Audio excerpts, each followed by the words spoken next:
ഒന്നിൽ കൂടുതൽ SIM recharge ചെയ്യുന്നവരാണോ നിങ്ങൾ? ഒരേ സമയം 2 സിം റീചാർജ് ചെയ്ത് പോക്കറ്റ് കാലിയായി തുടങ്ങിയോ? എങ്കിൽ ഈ വീഡിയോ നിങ്ങൾക്ക് ഉറപ്പായും ഉപകാരപ്പെടും. ഓൾറെഡി 80% ആളുകളിൽ സിം എത്തിയ ശേഷമാണ് ജിയോ എന്ന കമ്പനി മാർക്കറ്റിലേക്ക് വന്നത്. ജിയോ എന്ന കമ്പനി വന്നതിന് ശേഷമാണ് എല്ലാവരിലേക്കും 2 സിം എന്ന കാഴ്ചപ്പാട് വന്നത്. എല്ലാവരിലും 2 സിം എത്തി, എല്ലാവരും എക്സ്ട്രാ ഒരു ജിയോ സിം വാങ്ങി. പിന്നീട് ബാക്കിയുള്ള കമ്പനിയൊക്കെ നിരക്ക് കൂട്ടിയപ്പോൾ ഇപ്പോഴുള്ള മാർക്കറ്റിൻ്റെ അവസ്ഥയിൽ എല്ലാവർക്കും 2 സിമ്മിനെ പോറ്റാൻ കഴിയാതെയായി. ഒരു സിം മാസ്റ്റർ സിമ്മായും മറ്റേ സിമ്മിൽ ഇൻകമിങ് വരാനായും കുറേ പേര് 2 സിമ്മിലും 2 റീചാർജ് ചെയ്യേണ്ട അവസ്ഥയാണ്.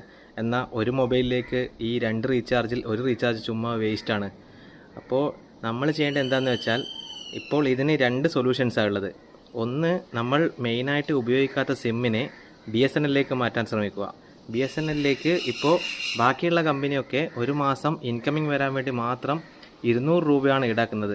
BSNL 110 രൂപ മാത്രമേ ഈടാക്കുന്നുള്ളൂ. നമ്മൾ മെയിനായിട്ട് നെറ്റും കോളും യൂസ് ചെയ്യുന്ന സിമ്മിനെ BSNL മാറ്റണം എന്നല്ല പറയുന്നത്.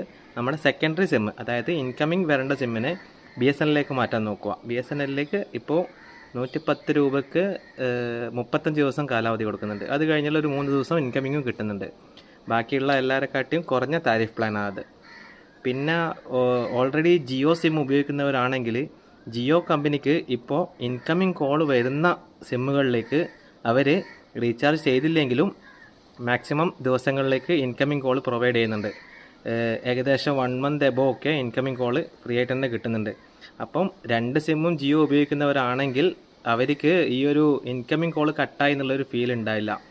ഈ secondary SIM Airtel, Idea, Vodafone ഉപയോഗിക്കുന്നവർക്കാണ് ഈ ഇൻകമിങ് കോൾ കട്ടായി നമ്മളെ വിളിക്കുന്നവർ കുറേ കംപ്ലൈൻറ്റ് പറയാനുള്ള സാധ്യതയുള്ളത്. വിളിച്ചാൽ കിട്ടുന്നില്ല, നീ എന്താ റീചാർജ് ചെയ്യല്ലേ എന്നൊക്കെയുള്ള കംപ്ലൈൻറ്റ്സ് കൂടുതലായിട്ട് കേൾക്കുന്നത്. ഇപ്പോൾ ഈ അടുത്ത കാലത്തായി ഇൻകമിങ് കോളിനും കൂടി ഈ സിം ഓപ്പറേറ്റേഴ്സ് ചാർജ് ഈടാക്കാൻ തുടങ്ങിയതിന് ശേഷമാണ് ഇങ്ങനൊരു കംപ്ലൈൻറ്റ് ഏറ്റവും കൂടുതലായി വരാൻ തുടങ്ങിയത്. അതുകൊണ്ട് മാക്സിമം ഒരു സിമ്മിലേക്ക് തന്നെ എല്ലാവരും ഉപയോഗിക്കാൻ നോക്കുക. ഇനി 2 സിം ഉപയോഗിക്കുന്നവർ സെക്കൻഡറി സിമ്മിനെ ജിയോയിലോട്ടോ അല്ലെ BSNL പോർട്ട് ചെയ്യാൻ നോക്കുക. വളരെ ഉപകാരപ്രദമായിരിക്കും.